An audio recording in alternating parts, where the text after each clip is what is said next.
Yeah, exactly. It's like, what are you guys even doing? But like, I still can't believe they didn't defend it, their superstar. Like, that's just, I don't know. That's just really disappointing. Played at the side of the goal in front of the net. They score! Holy mackerel! Matthews with the hat trick! But Larson, Nylander wins him. William Nylander scores! Game over! Bless you, boys! What a game! Tavares coming out, sends it in a goal. They score! They score! The Leafs have won it! They're going to the second round! Welcome back to another episode of the Six on Ice podcast. I'm Anthony Carboni, and Anthony William is joining alongside me today to, do the eulogy for the Toronto Maple Leafs. I mean, I don't know what to say anymore. We got culture problems. We've got roster problems. We've got no captain. Like, there's a lot that has gone wrong all season, and it's almost coming to an end. 13 games remaining on the schedule left, 12 points out of a playoff spot. It doesn't look very likely that they'll make playoffs, but we still have to do our jobs and talk about them, even though we might not want to. First, we gotta say what's up to Anthony. How you doing, man? Doing okay. Uh, Still watching this awesome team.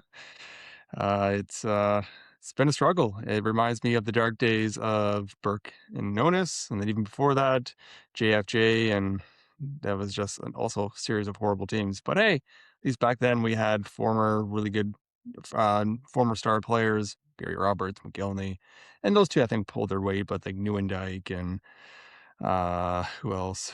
I don't remember. Brian Leach, I think he played a couple of games before he got injured. Phil Housley, they were kind of a little bit washed. But anyways, don't want to date myself too much, but here we are.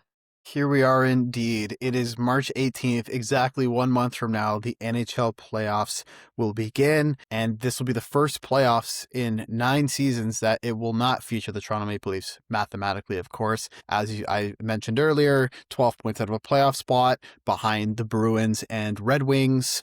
Very tough hill to climb. If they were to even win their last 13 games in a row, they still might not even make it. So it's safe to say that the Toronto Maple Leafs will not be making the playoffs. And it doesn't look like, people are going to be happy about it, but what are you going to do, right? At the beginning of the year, did anybody think that this would be the case? I predicted them being first in the Atlantic once again.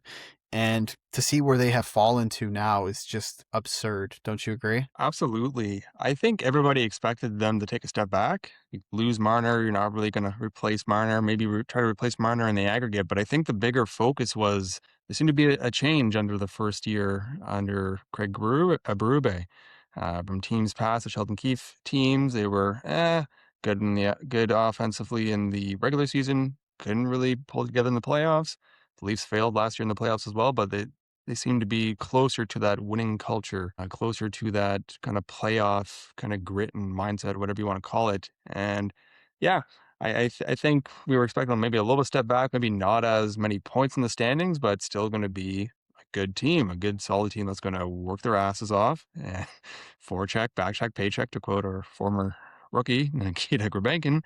And it just didn't come at all this season. This season has just been an absolute dumpster fire from beginning. I guess there was 2 weeks between the new year and last year where they were really good, and then back to being falling off the cliff. Yeah, I mean, it's just unreal. And like I said, nobody would have predicted it like at all. Like, if you ask me, like I said, first in the division, I thought, especially last year. I mean, maybe even like you said, a small step back.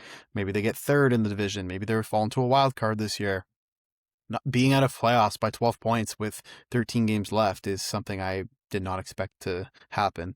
The last time we recorded, I mean, you've mentioned this to me on the DMs that they are mid, and that's clearly the case. 2-4-4 in their last 8 games since we last recorded the podcast. That night they played the Devils, lost in the shootout, then went to MSG the next night, got pumped by the Rangers in a tight game up until the last 15 minutes of the third.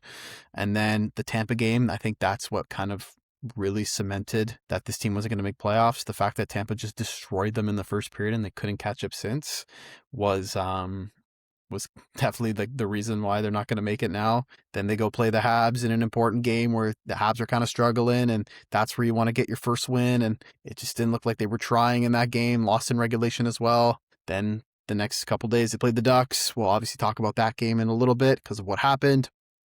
But they won that game after, that event happened. And then going into Buffalo, losing in the shootout. I mean, the best team in the NHL since December 9th. They go in and take them to a shootout, get a point out of it. But I don't really know if a point is really worth it at this point when you're trying to obviously get a good pick. And then the funny thing about the Toronto Maple Leafs, the following night they go into Minnesota and win in regulation. I mean, what do you even like?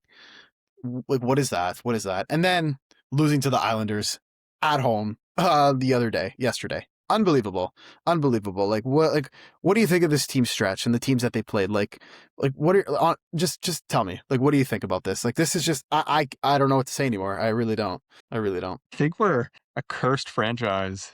It's just so disheartening. You come to terms with this team not making the playoffs. Okay, fine. And then you're like, okay, cool. They have their first round pick. Oh no, they don't. They traded it last year. And okay, at least it's maybe top 10 protected that they usually are. Oh no, it's not. It's only top 5 protected. And okay, well, the Leafs are really bad and they're tanking and tanking. Okay, cool. They're right now. They're 6 points off of being in the top 5, our bottom 5 in the standings. That's great. And then they go play Buffalo. They somehow force it to a shootout. From the game, from the bit of that game I saw, they seemed like pretty good. And I'm like, where was this all year?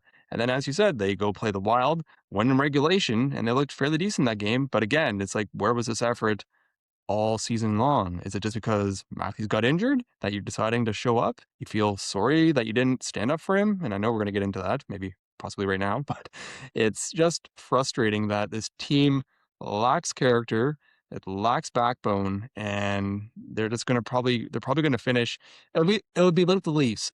They would finish, I don't know, 5th, and they will lose the lottery, and then they will go boom, go to 6th place or something just batshit insane. This is the luck of this team, I tell you. It is. I mean, maybe they could even get first. Maybe it could be like the crazy Leaf thing, and then they end up getting like that first overall pick. Who the hell knows? But I want to ask you a question. With all the embarrassing losses all year, what do you think? Which loss sticks out to you as probably the worst that you've seen this year? I mean, for me, I want to put that Habs game in November up there, when they got absolutely outplayed and just outclassed by a younger team, especially then. I don't know. For me, that's probably that's what comes to mind when terrible Leaf losses. But has there been one that you've thought of and that's that haunts you still? That's oh man, that was such a bad game.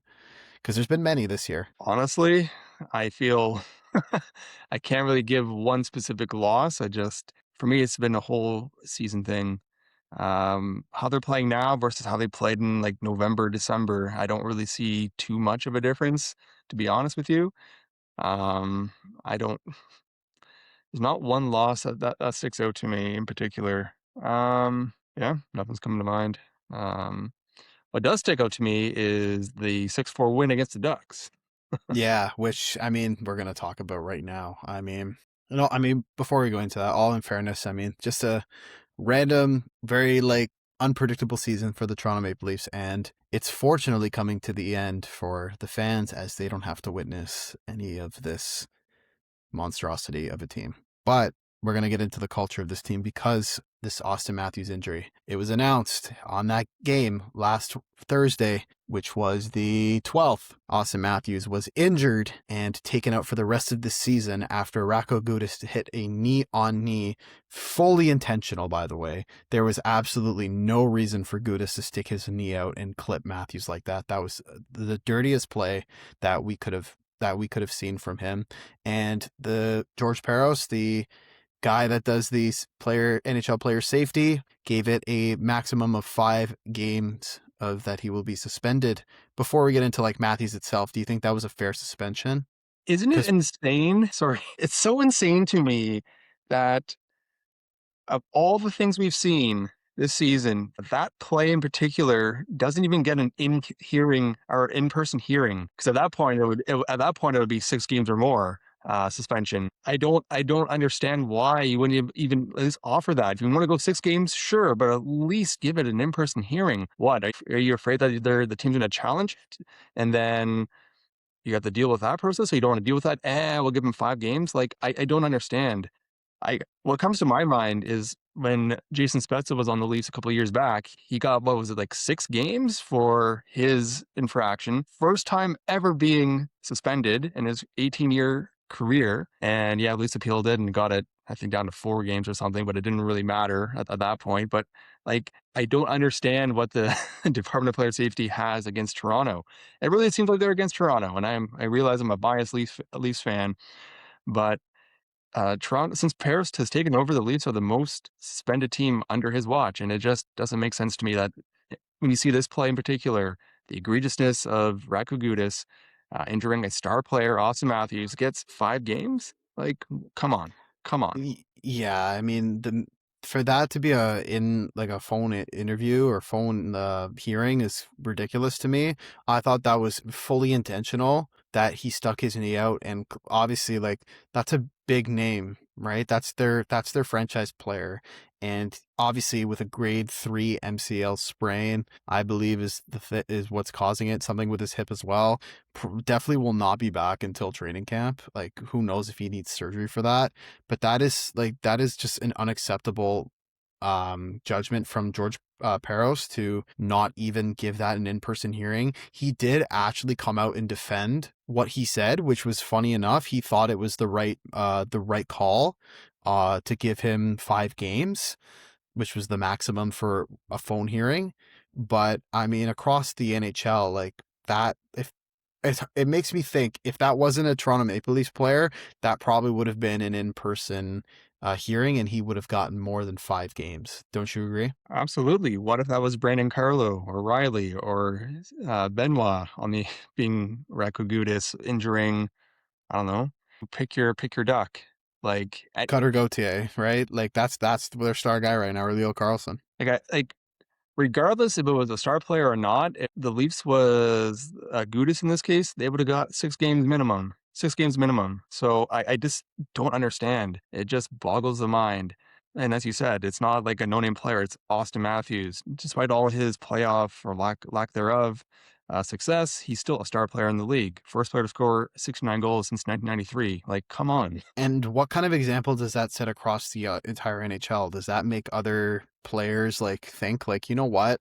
Like in the playoffs or something, right? Like imagine it's a really intense series and you go and try and take out like McDavid or something, and you see how what happened with Matthews in this scenario. You kind of think like, you know what? Like if it's like a goon player and they get like, I don't know, a maximum of 5 games, right, in the first round, they still get to play the remainder of the playoffs. It's nothing like major that gets it impacted there. So that kind of like ruins the like that aspect. I think is now players might come into it be like, okay, you know what, like I'm only going to be out. Even like the coaches, even the team could say like, you know what, you're only going to be out this amount of times, like this amount of games, like just try and take out their best player. Which I mean, there's definitely a lot of like guys in the league which are willing to do that. So that kind of sets a bad example across the league to not even like give it an in-person hearing. I think we're seeing the league kind of trend towards more of a kind of goon your way to win. Like Sam Bennett last year, perfect example. Took out Anthony Stolarz, had a lot of other questionable hits in the playoffs, gets playoff MVP. I don't understand. They keep saying that they want these kind of cheap shots and these plays out of the league has no place in the NHL. Absolutely agree. But you don't discipline accordingly. There's no consistency.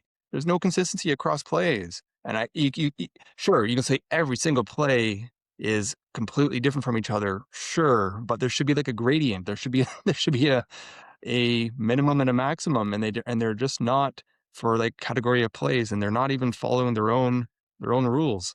One play might get 2 games, one play might get 5 games. Like, where is the consistency? It just doesn't make sense. It doesn't make sense at all. And now I want to talk about like the actual Leafs themselves. I mean, let's think about this. Your captain, your superstar, your leader gets need on need and is sitting there on the ice in pain, not able to get up. And none of the players on the ice, absolutely none of them, wanted to go take Gudas's head off. That is, to me, that is just that is poor. That's poor. That's classless. That just shows like what the culture in Toronto is. As we've seen in previous years, they're a team that is too scared to fight and too scared to step up for their teammates. And that clearly showed when their superstar gets hurt and is out for the year. If they were in playoff contention, mind you, like just think, imagine if they were where they were last year, first in the division. They just want to they just need to collect points, clinch the division, and their superstars out for the whole season. Like, where is the response from the team? Where is Nylander? Where is Riley? Where are those guys? Like you got to take that guy's head off. Nylander was saying in the media that he didn't even see the play, but literally he's waving his arm up in the air, calling for a penalty. Like, dude, you just lost. Like, that's your boy right there. Like, that's your brother, right? Like, they're like that team.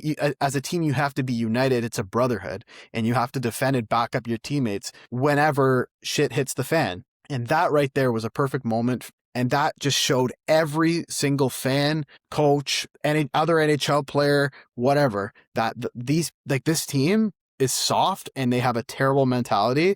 And because that was just disgusting to see nobody step up for their captain. And that should just really show you what the culture like is in Toronto right there for me, because that is ridiculous. Absolutely agreed. Let's say you didn't see the hit. Fine. You see your captain as a pile of bricks. Grab the nearest duck, start beating them up. It's not that complicated. It's not that complicated.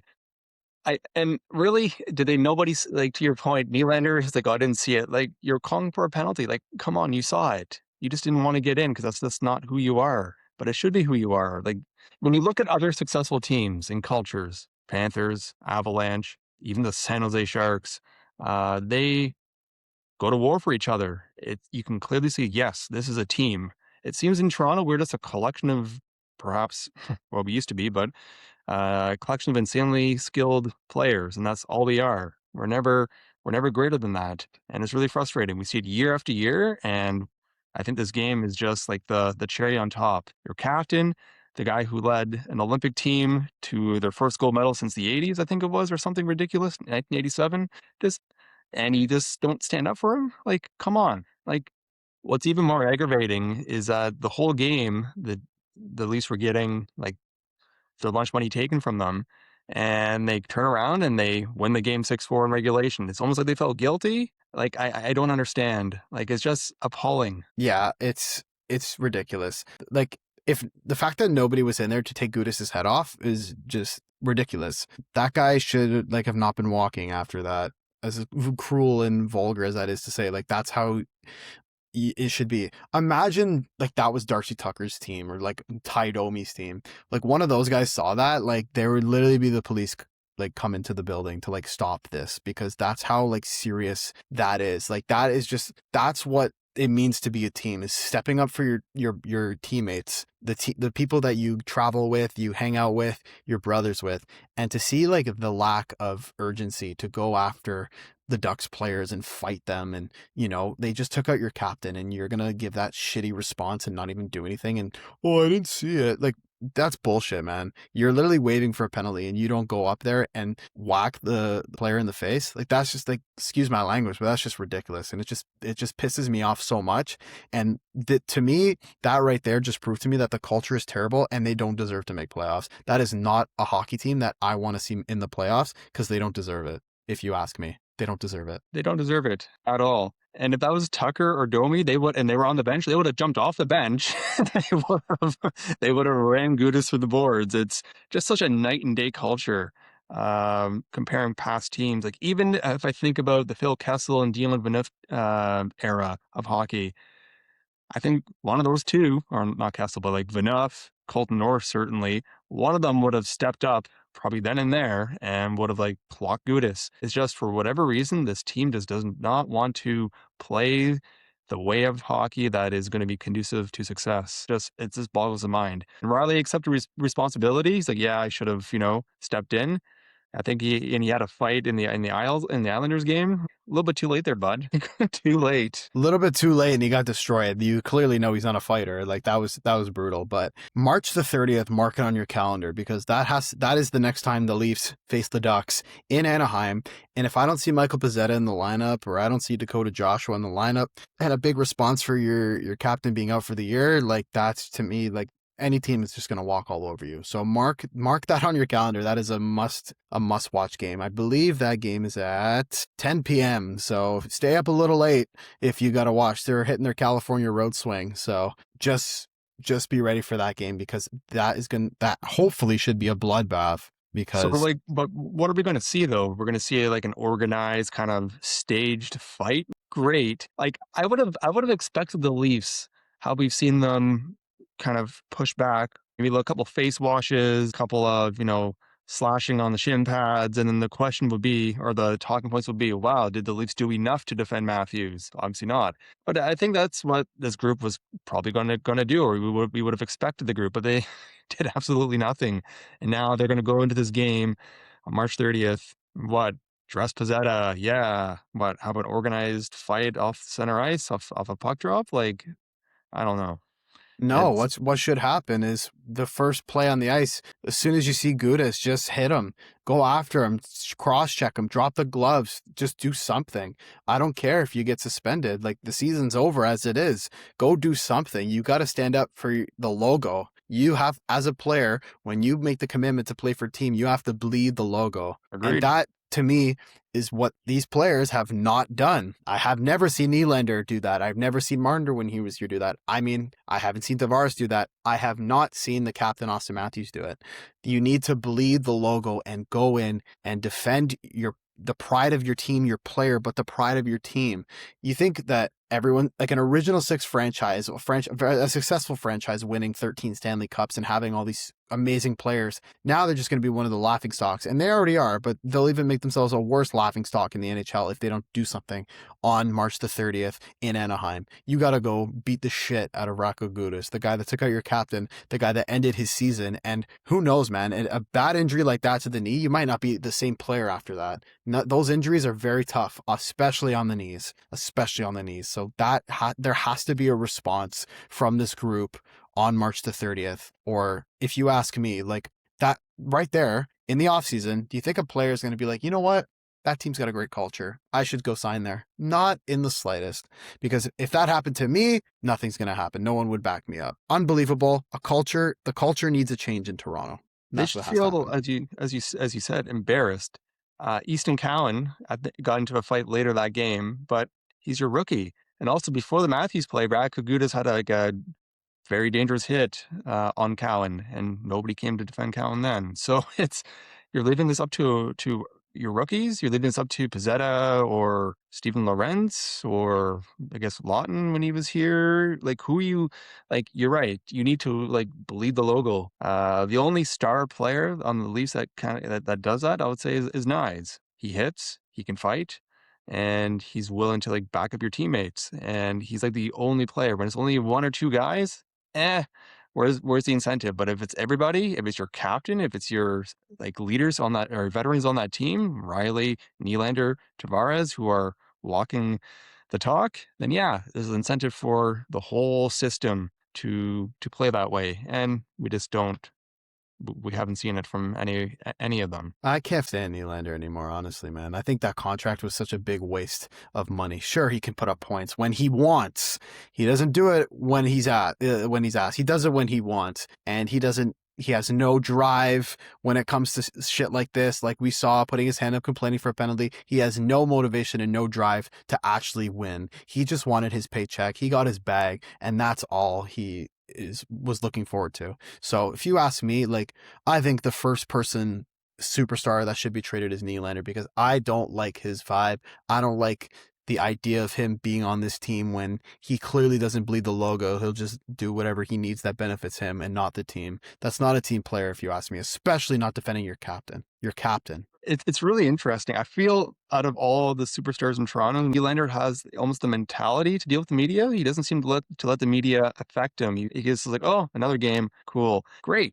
He seems to play whenever he wants. He wants to show up. Okay, I'll show up this game, pot 2 goals, cool. Oh, I'm not going to play defensively. You want me to go into the corners, coach? No way, not doing that. Like it's he seems to play his own kind of style of hockey. It's opportunistic offense, very little defense, which is okay. But you're not Kucherov. You're not scoring like what is he 400-point seasons in a row? Like you're not Kucherov, buddy. Sorry, you can't get away with that. Yeah, you're not even like putting up those points. You can't get away with just slacking off one of those games. Like I don't even know like what are Nylander's stats right now? I'm gonna like look it up and see what he's at. I don't think he's at what 63 points in 52 games. Like really, dude. And you're trying to play on your own terms when your team's fighting like not even fighting for a playoff spot anymore. But I mean like Jesus, like how can you have those numbers and just decide when you want to try? Like that's ridiculous. You're not dominating games. You're not taking over games.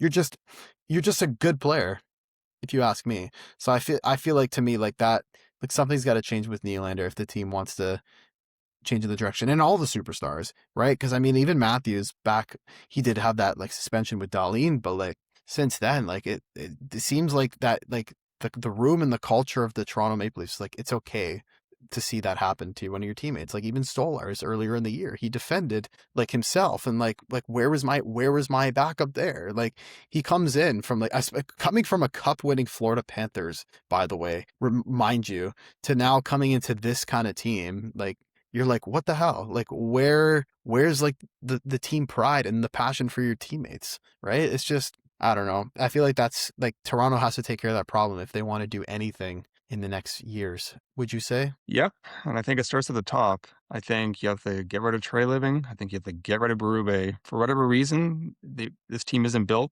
to play Berube kind of hockey. And really, I think the direction of the NHL is kind of more going towards the speed game, anyways. Like the Panthers play kind of a grittier style, but they're also very fast. They're on you in the corners immediately. The Leafs don't have speed. They kind of went to the other end of the spectrum where there's just a bunch of big dudes, and it's like great, but you can't skate, can't move the puck. What are you going to do? So I think it starts. I think it starts with Trey Living and Berube being let go in the offseason, and then you what get Pete DeBoer maybe. He's worked with superstars. He's been at least to the third round like several times. I mean, I think any coach would be an improvement over Berube for this roster anyways. Yeah, I see Pete DeBoer taking over Berube's spot, but you know who I would see taking over Tree's spot, and it's been rumored, Doug Armstrong from the St. Louis Blues. I mean, he did just step down from Team Canada, but I feel like there has been rumors circulating that he might leave at St. Louis. So who knows? Maybe he ends up in Toronto one day. But Great. Or it's become the just Blues. it's it's just an unreal season that no one thought would happen, and to see what happened to their captain this late into the year, if they were in the playoffs in a playoff position, like what do you even say? But now that they're not, I mean, still like a message should have been sent to the other team, like don't with our players, don't do that ever again. Like, but guess we're gonna see what happens on March the 30th. Like I said, mark your calendars, 10 p.m. Eastern. So, is there anything you want to add before we move on? No, I think we're good. So I want to talk. Well, let's talk about Bo Giroux. I don't even know how you say his name properly, but he's looked like a bright spot for this Leafs team. He comes in out of nowhere. He's played I don't know how many NHL games in his career. Right, the 70 games. Right, he's an AHL stud. He comes in and in his like first game, what was his first game against the Ducks? That was the Matthews game. That was his first game, and he scored. And then obviously he played the Buffalo game, didn't get a goal, but 2 goals in Minnesota. I mean, he looks like a bright spot for this team. 26 years old. Maybe he's starting to hit his peak now. And I mean, him coming into a team that's struggling and doesn't have like obviously like the pieces to go into a playoff spot or fight for the playoffs. So it gives guys like him a chance to step up, and he certainly has. Don't you agree? Absolutely. A recent article on Bogru, one of the only bright spots of this season. But yeah, he's played 65 games before playing for the Leafs, all in Anaheim. But he's been a big like AHL player and a 15-goal AHL scorer in his career. He had a bit of a breakout season this year with the Marlies, 27 goals, 23 assists in 54 games. I think he's our new Bobby McMahon. McMahon broke out around the same age, 25, 26. And McMahon is doing amazing in Seattle. 4 goals, 2 assists in 3 games. That's love that for him. I do. I just sad that he's no longer on the Leafs. But um, yeah, I think Gru has potential to be our Bobby McMahon, and that would be great. That would be great. But Toronto will find a way to wreck him, I suppose, or trade Yeah, him. yeah. Well, I guess I mean, yeah, that's a bright spot for them, especially at center depth as well, with Tavares maybe potentially, retiring in the next couple seasons. Obviously, his play has dipped down, so maybe that's a great spot for them to be in if he was to grow into a great player. I think that would be a great for the Toronto Maple Leafs. I think yeah, I think Tavares can go down to like a third line center role and move Gru to a second line center, or Quillen, or whoever you want to.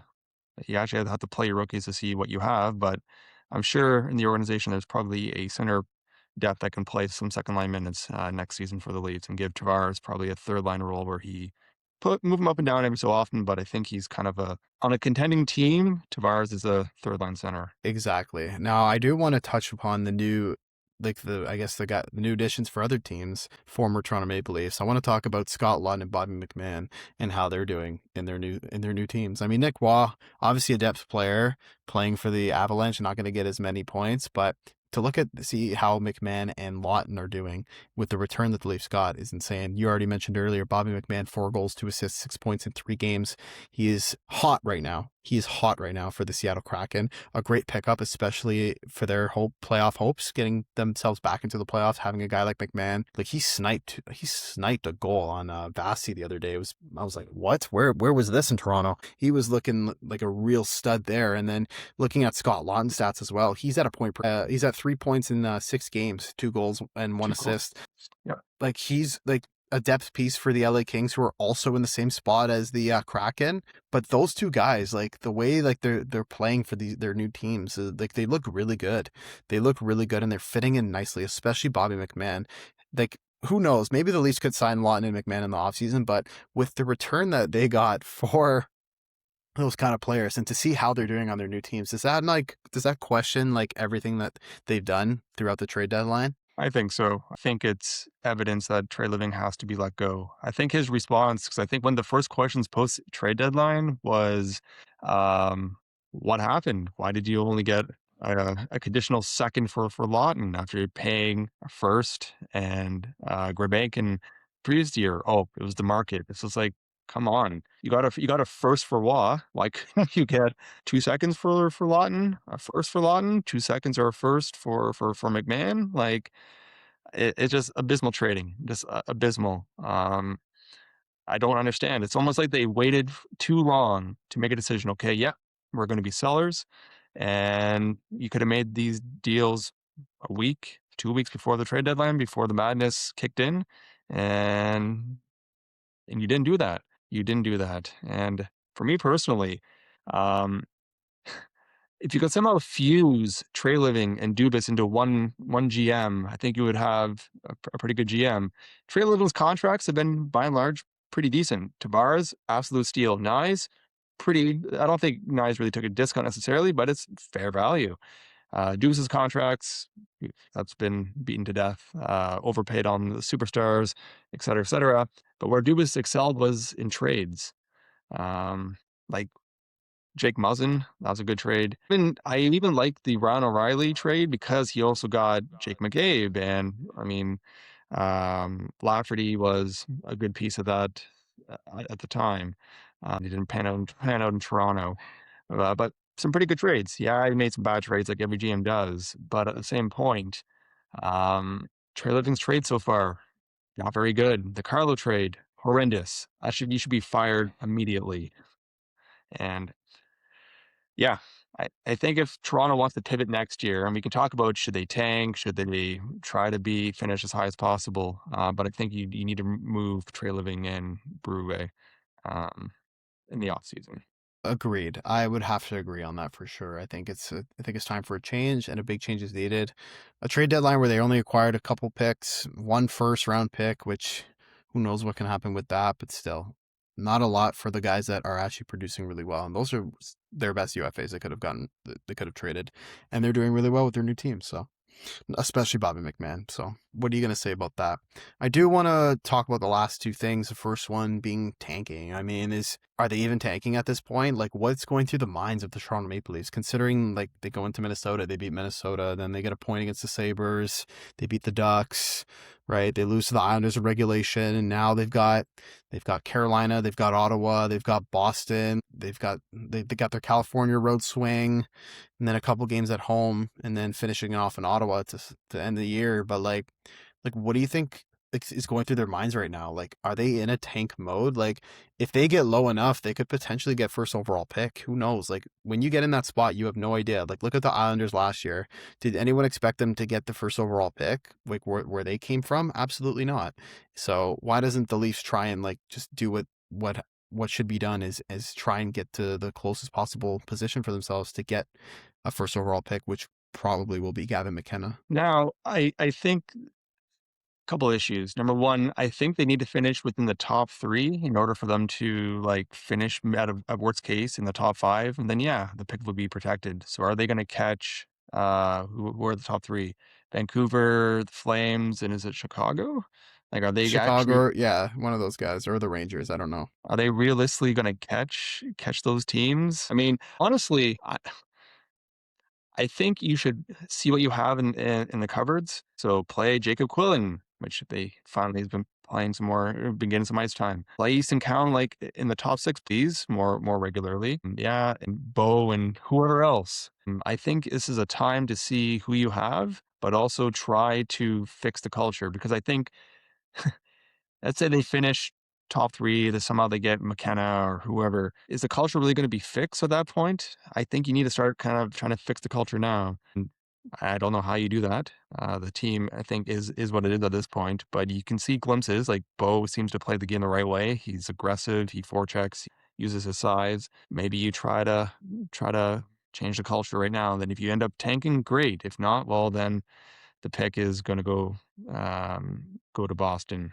Yeah, I mean, like it really doesn't make sense. Like they're starting to win games at such stupid times like now, like the Minnesota game. Like I don't know, if I'm the team, I get it when you're a player, you obviously don't want to play to lose, but like I feel like to benefit your organization, I feel like this is it. The Leafs are in the perfect situation where they should try and go get a pick like that. What if the Panthers end up doing that and they somehow get like the first overall pick? Could you imagine the scenes? Like that would be so funny. And that would be so like hockey god, like seriously funny.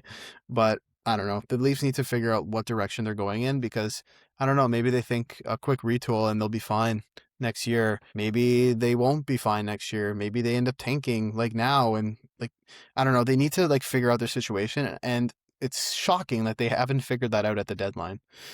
Because to me, I don't think they know what they want, and clearly that's what we're seeing with some of these games that they're playing in. I mean, let's say they forfeit their pick this year to Boston. It's going to be the sixth overall pick. Let's just be real. That means next year and the year after they are. How does this go again? Right.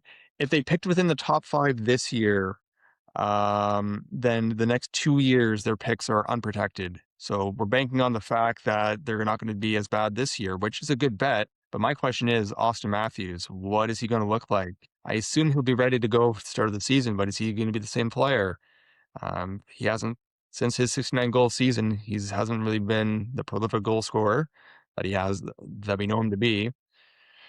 Like I don't know. So then in my mind, if you don't tank this year, the next 2 years is a real good chance that you're going to be even worse if Matthews is still injured or he's playing at 50, 60%. So at that point, at least your picks are, um, I think I think they get to pick. I think 1 year it goes to Philly, the other year it goes to, yeah, I think next year it will go to Philly. So I don't know.